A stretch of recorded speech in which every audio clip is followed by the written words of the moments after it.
Welcome to the Banker Lamp. Please enjoy the video. In this video, I will explain how to play with two controllers on EAFC Online. First, make sure both of your controllers are fully charged and powered on. Then, connect the second controller to your console or personal computer. Your system should recognize both input devices. This initial step is crucial for ensuring a smooth co-op experience. Take a moment to confirm that both controllers are active and ready before proceeding to the game. Once your controllers are connected, launch EAFC and proceed to the main menu. From there, you will need to select an online game mode that specifically supports local co-op play.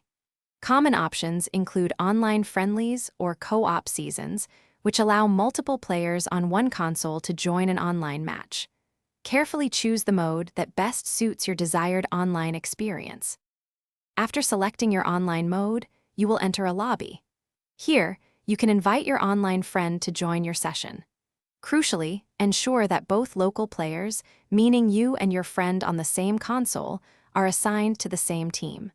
The game will typically provide clear on-screen prompts to help you confirm these player assignments.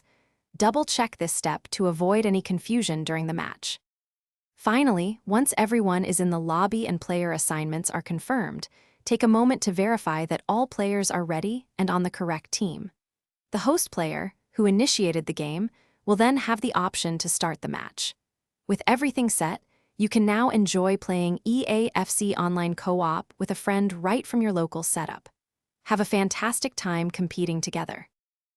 Thanks for watching. If this was helpful, leave a like and consider subscribing. See you next time.